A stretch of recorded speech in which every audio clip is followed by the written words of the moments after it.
Welcome to the Politics Guys interview, conversations about American politics, economics, history, and culture with authors and researchers from across the ideological spectrum. I'm Michael Baranowski, a political scientist at Northern Kentucky University. My guest today is author, speaker, and practicing barrister Jamie Susskind. Jamie studied history and politics at Magdalen College, Oxford, before turning to law, and is a past fellow of Harvard University's Berkman Klein Center for Internet and Society. His recently released book is Future Politics, Living Together in a World Transformed by Tech, which we'll be talking about today. Jamie Susskind, welcome to the show. Thanks for having me. Yeah, I thought we'd start with a question I'm always fascinated by. So what prompted you to write Future Politics? I mean, it was no small undertaking. This is a very comprehensive, in-depth book, and so no small thing. So what's behind it?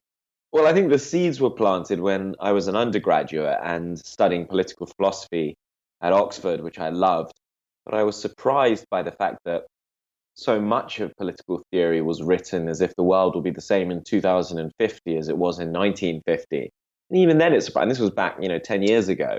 It surprised me that a whole politics degree could be completed at one of the most prestigious universities in the world without reference to the internet. And 10 years on, those problems or those omissions are even more unacceptable. And there are so few people genuinely working at the intersection of, on the one hand, technology, and on the other hand, the political and social sciences, that I thought it would be a fertile area for exploration, and indeed an urgent one. I worked in politics before I became a lawyer, and again, it was clear to me that tech was transforming the world in ways that were profound and rapid in equal measure.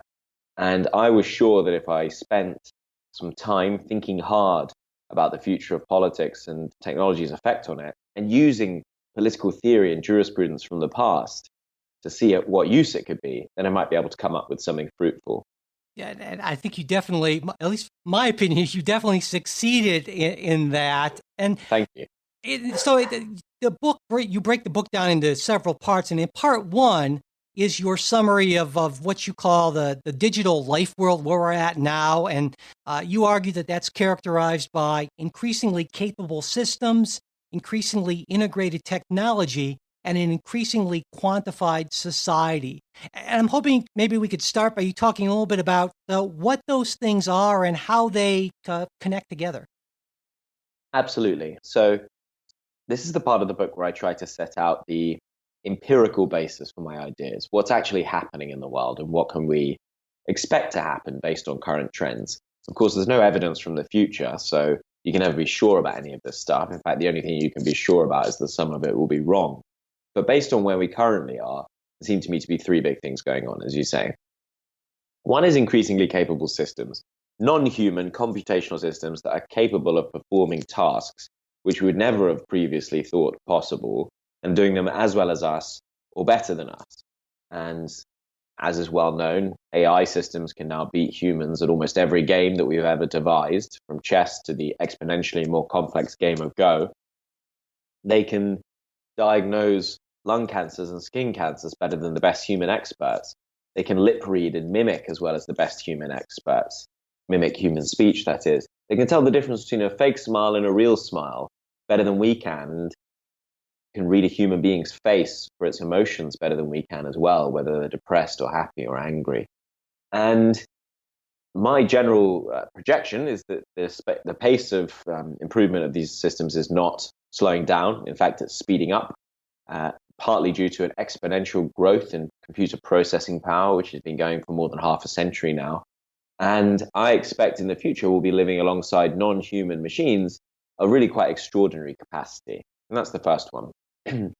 It's said, for instance, that by 2020, the average desktop-sized machine will contain the same amount of processing power as all of humanity combined. That's a pretty profound change from the world that we lived in or our parents lived in. The second is increasingly integrated technology.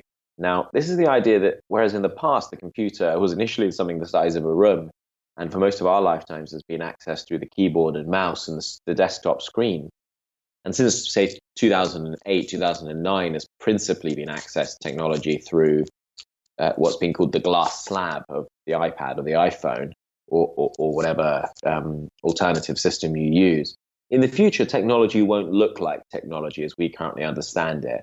So processing power and capabilities of the kind that I described, together with sensors and connection to the internet, will be distributed into the world around us in our objects and appliances and utilities and our architecture and in the public and private spaces in which we live, so that technology will, as it were, surround us. It will be integrated into our lives in a way that it never has been before. And the distinction between real and virtual, online and offline, and cyberspace and meat space will become less and less important, less and less meaningful, as well as increasingly difficult to discern. And the third major pattern that I identify, as you say, is the increasingly quantified society. We produce more data every 2 hours, it's said, than we did from the dawn of civilization until 2003. And by 2020, there are predicted to be 3 million books worth of information for every human being on the planet. And what this means is that we now live in a world, or we're moving into one, where increasingly every act and utterance, every sentiment and movement is captured and recorded as data by the technologies around us and stored in permanent and semi-permanent form. That's very different from our forebears who, whatever else they knew that most of their lives would be immediately forgotten to history as soon as they took place. And so I try to assess the political consequences of those three changes. And that's essentially the work of part 2 in the book, and which revolves around the 4 basic political concepts, the future of them at least: power, liberty, democracy, and social justice. And I thought maybe we could take a look at each of those, starting with power. And power is one of those concepts that's so broad. I almost hate to ask the question, what is power, or how do you conceive of it? Because people have written entire books, could teach entire semesters of classes about that. But I think it's a vitally important question to ask and definition to understand. So I was hoping we could start there. What do you mean by power? Well, obviously, it's a contested concept and different people say different things about it, but I don't think that's a reason for us to be paralyzed. I start with Robert Dahl's intuitive definition of power, where A has power over B to the extent that A gets B to do something B wouldn't otherwise do, or not to do something B would otherwise have done. And that an entity is powerful, I say, if it can do that, if it can change B's behavior on a consistent basis over time, in a stable way, and in relation to matters of significance in B's life. So in the digital life world, you say that code is power, and that in the future, we could actually have a number of laws that are self-enforcing and adaptive, and that's a very different type of future. And I guess those laws would happen through code. Could you walk us through a little bit about how that might happen? Absolutely. I mean, imagine that you're traveling in a self-driving car and you ask that car to go over the speed limit and it refuses, or you ask it to park in an illegal space for a couple of minutes and it refuses. There you have an instance where the law of the land has been coded into a device, and we, the users of that device, are unable to break the law. Similarly, you won't be able to dodge a bus fare if it's automatically deducted from your smart wallet when you step on the bus. Or you won't be able to stream an episode of Game of Thrones illegally if the digital rights management technology reflecting copyright law prevents you from doing so.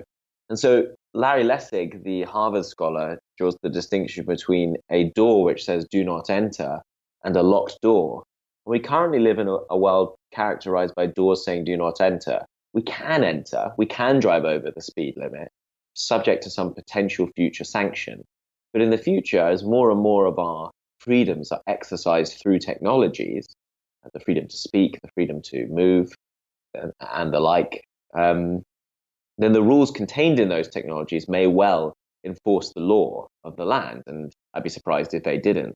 I mean, if you go to the Temple of Heaven Park in Beijing today and ask in the public utilities there to use some toilet paper, your distribution of toilet paper there is already regulated by face recognition technology, because they had a problem apparently with people taking more than their fair share.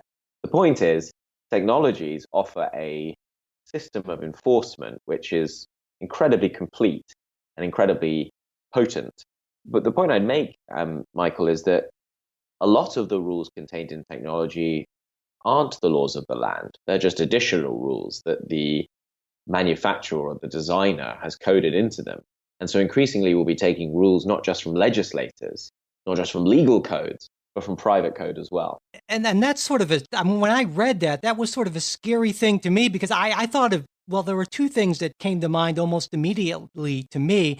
And the first is, well, what happens if there's a situation where I absolutely need to break the law to, to double park or do something like that, to, I don't know, in an emergency situation? Will I not be able to do that? And then sort of related to that secondarily, it's like, well, what do I know about this coder? And as you talk about systems that maybe adapt and machine learning and so forth, we could have a situation where really no one understands this code that is sort of ruling our lives. And boy, that scared the heck out of me, I got to say. Well, I mean, it is scary at its most extreme. Let's break it down. The car may well allow you to drive over the speed limit. Perhaps there'll be a button which you can press in an emergency, which allows you to do it.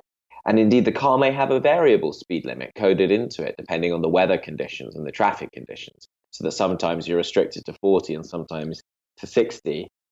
The point isn't necessarily that it will be one way or the other, but rather that the law will increasingly be enforced by the locked door that is code. And I think that's a pretty significant change in human affairs from anything that we've been used to in the past. Then you make the very important point about the people who write the code, as it were, the mini legislators. And really the whole book that is about the consequences of choices that those guys make. And I'm afraid 90% of them in Silicon Valley are guys. The people who write the code and design the products that we use have an extraordinary amount of influence over our lives. Their choices do affect our freedom, our democracy, and questions of social justice. And so I have this phrase, the digital is political. They can no longer be treated as technical or corporate questions, but rather as matters of moral and political interest, which is partly why I say technologists need a greater training in the liberal arts and the philosophies that have come before them. But I think you're right that in time, questions of answerability and transparency will emerge. Right back to the Greeks, humans have always struggled to assert some kind of control over those who seek to control them, or those who at least are capable of controlling them, whether it was kings and conquerors in the past, parliaments today, and I say code in addition in the future. And the natural corollary of that is going to be that tech firms in the future ought not, as a matter of political theory, to be able to wield enormous power in society without some degree of oversight or, at the very least, transparency. Yeah. Now, the broader point, the even deeper point, is that increasingly the code that is at play in the world is itself code generated by machines, machine learning systems, whose algorithms change over time based on the data that they're fed. And you are right that they can be very inscrutable even to their human creators. And so we do risk sliding into a world where important decisions are made, perhaps a distributive decision about who gets a job or who gets a mortgage or insurance, on the basis of algorithms whose content is fundamentally obscure, not just to us, the end user or the end affectee, but to their human creators who are supposed to be the experts. And that, I agree, is quite an imposing prospect. Yeah, without a doubt. Also, and I hate to be so, I guess, pessimistic, but when you talk, and you talk a lot in the book about the future of power as scrutiny, and that to me is a really sort of daunting thing. And even today we're under so much more scrutiny from CCTV and other things like that. Much more than even a generation or so ago. And I can't envision a future where that's not going to increase. And so could you talk a little bit about some of the political implications of a society in which essentially our every move is potentially scrutinized and quantified and available for analysis by either the state or these tech firms. Yes, I mean, we tend to perceive of scrutiny as visual, being watched, whether by other humans or in recent history by CCTV. But really, the scrutiny that faces us in the future is of a far more profound kind. It is the silent gathering of data about us every time we interact with a technology, whether we know it or not. And sometimes even when we don't interact with technologies, when we just happen to be near them. And as I say in the book, this has implications for power in two ways. The first is that the more that someone knows about you, the easier it is to influence or even manipulate you. They know the carrots that you respond to, and they know the sticks. And that's the basis of almost all online advertising. You gather information about folks, and then you present your wares to them in the way that the algorithm and the data tell you that person, that individual, will find most attractive and most persuasive. And of course, it's increasingly the basis for political advertising too. It's said that Donald Trump's political consultants, Cambridge Analytica, had 5,000 data points for up to 200 million Americans in the last election, which allowed them to micro-target political messages, not just at individual constituencies or districts or even households, but at individual people, so that the messaging you received might be different from the one that the person you share a bed with receives or the person you share a house with receives. So highly granular acts of persuasion, which can be both enlightening, but they can also be manipulative. Yeah. So the more that's known about us, the easier it is for us to become the playthings of those who would like to sell us things, whether it's products or politicians. But also scrutiny, I think, is going to have a disciplinary effect on us. It would seem strange to me if we didn't change our behavior in some way over the next generation, mindful of the fact that the things that we do that are sinful or shameful or wrong or perceived as such by society are likely to be detected and could lead to some kind of punishment or at the very least stigma or shame. And the same consequence will be resulting from systems that increasingly rate us and score us, of which the Ubers and Airbnbs are the beginning of the exercise, and the Chinese exercise on social credit, which we can talk about more if you like, is perhaps the natural logical conclusion. So I think in a whole variety of ways, there will be ways for others to influence us, to exert power over us, but also technology will cause us to exert power over ourselves in ways that I think are still quite unpredictable, but are likely to be significant. Well, to me, that's the sort of the most concerning aspect of power. You talk about power as perception control, and we're seeing already so much of that. Today when I signed up for Apple News, for instance, I was told we're going to give you, the news tailored to what you want more and more. And the more you click, the more customized it becomes. And to me, that doesn't sound like freedom. That sounds like a straitjacket that's going to kind of force me even more into my own bubble. And that sounds like a really bad idea for a whole society. Absolutely. And look, we all depend on technologies to present a slice of reality to us beyond our immediate perception. We're all limited by our senses, and we rely increasingly on technologies to tell us what's going on out there. Every time we use a search function or a news function, that's what we're doing. And the slice of reality that we're presented with is extremely important, because if you don't know about a particular political issue, you're unlikely to care about it. And if you're told that a particular point of view is right or wrong, then over time you're likely to share that view more trenchantly than you did before. In the 90s, it was said that we would all customize our news flows consciously, with the creation of the so-called Daily Me. But nowadays, as you correctly identify, it's done for us by algorithms which perceive, based on our online activity, what we might be interested in, and present us with a slice of reality that is likely to maximize our attention to that slice and to that source of information. And that, as you say, can lead to multiple different information environments overlapping. And, to me, it seems like there's this fundamental distinction we need to make between ourselves as consumers and ourselves as citizens. And so much of this perceptual kind of manipulation is geared toward our role as consumers. And I would argue that what's good for us as consumers isn't necessarily good for us as citizens in a democracy. Sure, absolutely. And what we want to hear isn't always what we need to hear. Yeah, exactly. I'd like to turn to liberty because to me, that's a really interesting concept in the digital life world, because in some ways, there's no question that it's going to be a huge advantage in terms of greater freedom of movement and experience to people. But on the other hand, though, I wonder if we can actually handle as much liberty as we might be seeing. That, we see this as a good thing, but all these choices that we'll have will, I would wonder, overwhelm us maybe, and that we're going to end up basically incredibly shallow and just giving away our choices to these automated systems because we just can't handle everything that's being thrown at us. Do you think that's a reasonable concern for me to have? Maybe. I mean, Eric Fromm in the last century said that human beings yearn for unfreedom sometimes as much as we yearn for freedom, because freedom can be unbearable and uncertain, and unfreedom can be comfortable and warm and cozy.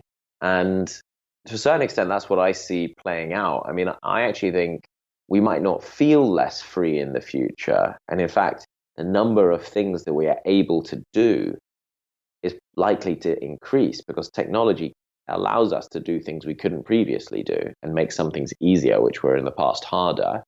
But at the same time, the limits of our freedom will be, as we discussed earlier, increasingly set by tech firms and the like, and governments using the extraordinary powers of technology to control and to guide our action. And I'm not convinced that we will have an abundance of choices in the future, because I think it's very difficult in the current information environment to customize the technologies that we interact with, whether there are social media platforms, our news sources, our vehicles and machinery. We don't yet live in a world where a premium is placed on the ability of all of us to define the good life for ourselves and then realize it through our technologies. We're instead shaped by our technologies and the visions of those who create them.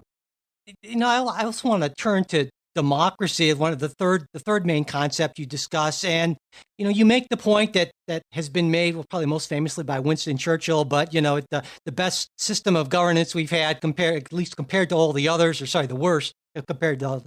But, and you make the point that it's best, at least the best we've come up with, because of what you call its epistemic superiority, meaning that it generates better outcomes, at least, in the long run, more so than any other system. And maybe you could talk a little bit about why that is and why that might be changing in the future.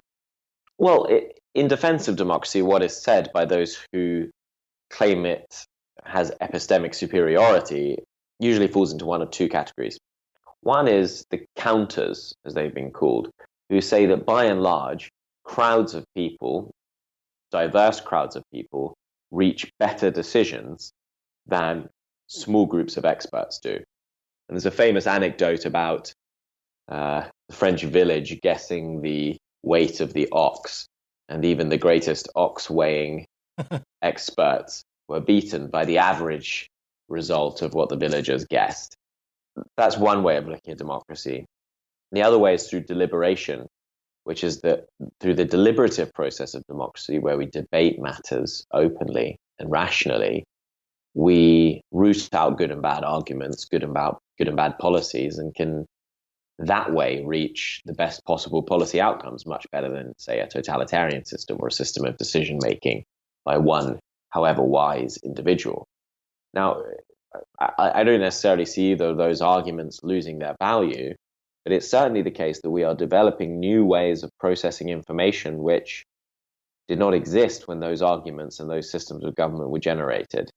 So, for instance, a government which truly represented the people might, you might say, take into account the big data that actually exists about our lived world experiences.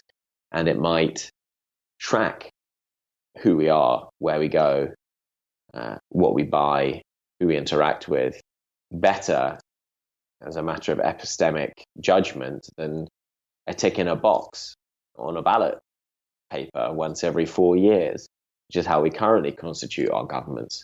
So it's likely to me that in the future, democracy as we currently practice it, its claim to epistemic superiority is likely to be subject to questions as to whether technology cannot also help us to make wise and informed empirical decisions. Right.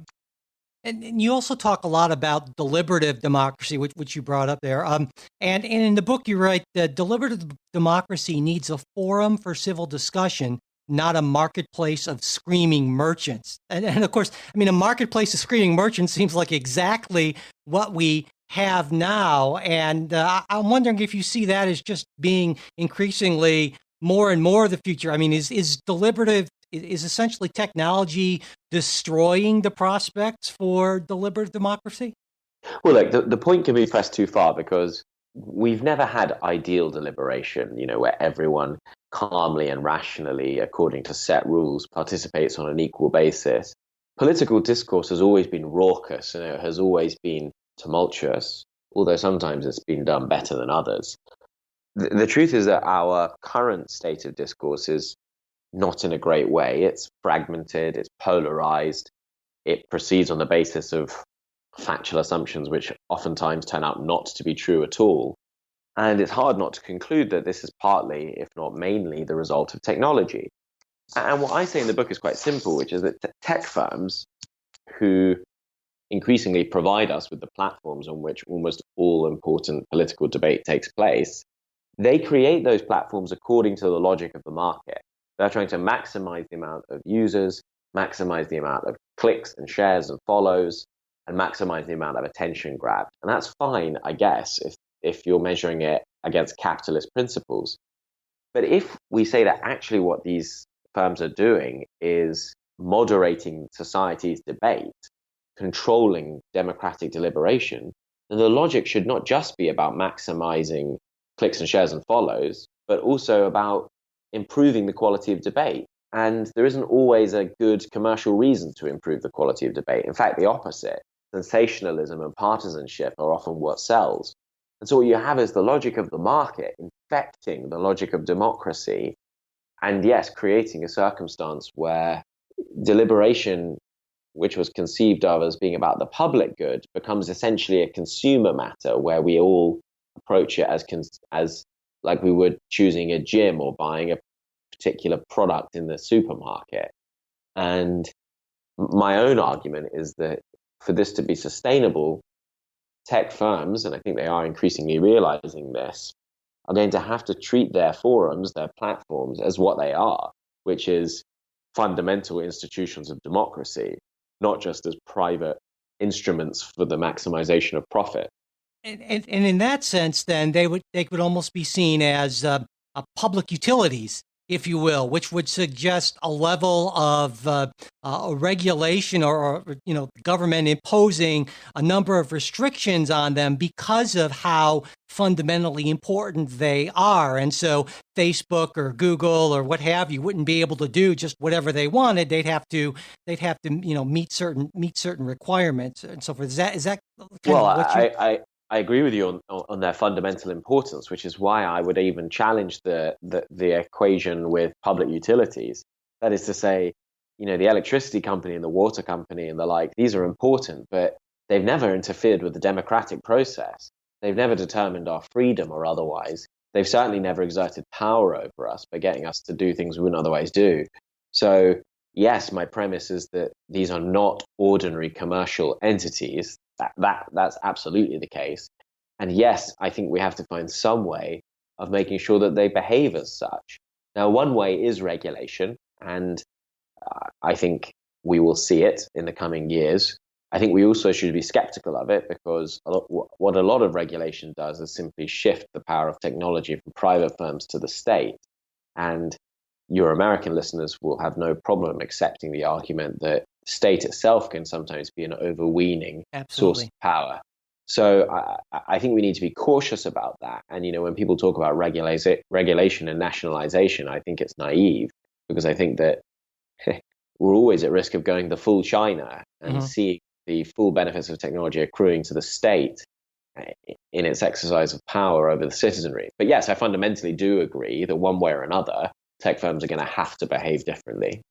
And one of the problems with sort of a second option that people who don't like regulation sometimes suggest with this is breaking them up, antitrust law, that sort of thing. But it's and you talk about that a bit in the book. But it seems to me one of the fundamental problems with this is that it has to do with network effects. In other words, breaking up a Facebook makes a whole bunch of less valuable, less useful mini Facebooks potentially, because part of its great value is that it is so big, essentially, and that presents some unique problems, I would think.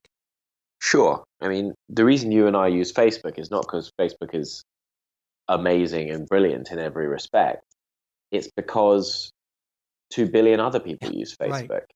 And if you and I designed a social media platform tomorrow that was superior in functionality and design to Facebook in every way, it would still be commercially almost useless because it's only you and I who are members of it.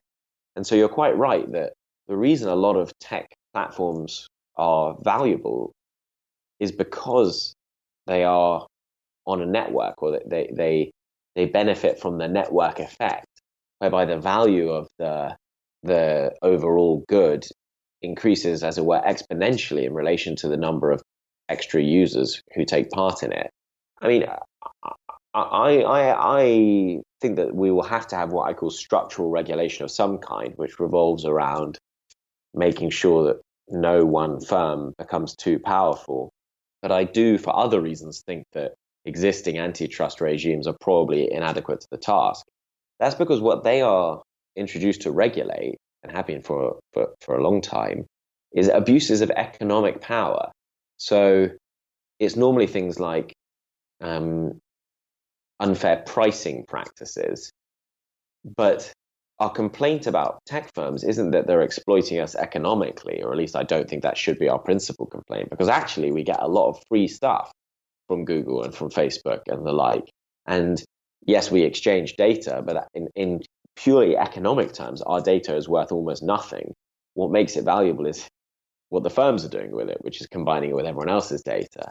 But the problems I identify with tech firms are not problems of economics, they're problems of politics. That is to say, tech firms which can influence the democratic process, that can exert power over us, that can determine the extent of our freedom, and that decide questions of social justice.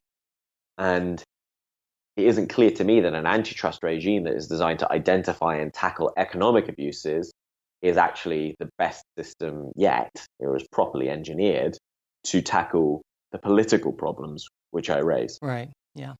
You just mentioned social justice, and I know we don't have a lot of time to get into that, but when you talk about economic justice in particular in the digital life world, you use the phrase the wealth cyclone, and I really like that. And maybe you could explain a little bit about what that wealth cyclone is.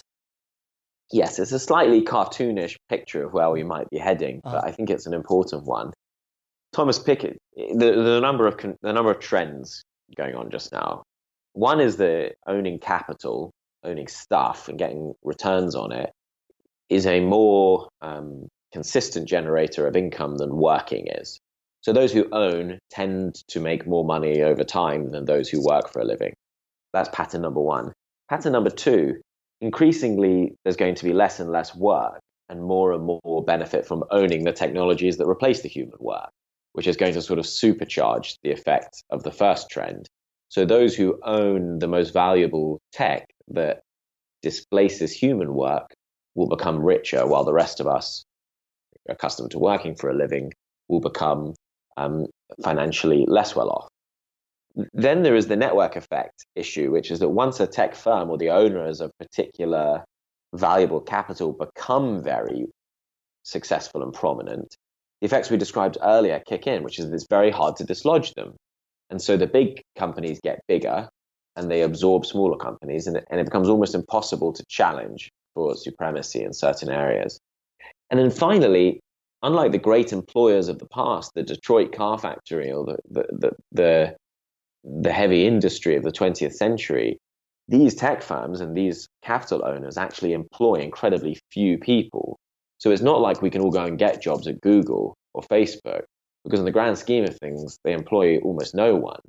And so you have greater and greater concentrations of wealth in a smaller and smaller group of capitalist owners. and this is all assuming all else is equal, what that could lead to is really great inequality in society. While the people who work for a living and who have been unable to acquire valuable capital themselves grow increasingly far from the fountain of society's wealth, and they find it harder to get by, while a very small group of owners gets extremely rich indeed. Yeah, and that has some huge and potentially very troubling implications for political and societal stability, for sure. Of course. Now, and carry on. There was one, and I know we're just about out of time, but there was one final question I wanted to ask you. At the close of the book, or very close to the close of the book, you write, "The digital life world will demand more of us all. Vigilance, prudence, curiosity, persistence, assertiveness, and public spiritedness. Without them, the digital life world will slip into darkness." Now, I read that and I thought, wow, that's asking an awful lot of us, and I don't know how optimistic I am. And so I wanted to ask you to close. How optimistic are you that we can meet these demands that you believe the digital life world is imposing on us? Well, I believe we can. I believe we can. I think with my lawyer hat on, it would be foolish for me to try and predict our percentage of success, because I don't even really think we're on the pitch of play yet. I mean, to my mind, we barely started trying to tackle these problems. And I think we need to have politicians who know about and understand tech much better. We certainly need to have tech people who understand the moral and social implications of their work. And you and I, ordinary citizens, in the next 10 years, we need to start treating technology with the same civic skepticism we've always treated great concentrations of power, and stop looking at it just as consumers. And it is a generational challenge that is as wide as society as it is deep. And I wouldn't be inherently pessimistic. I do in the book set out the challenges, because I think we need to look at them with a calm gaze and recognize how steep they are.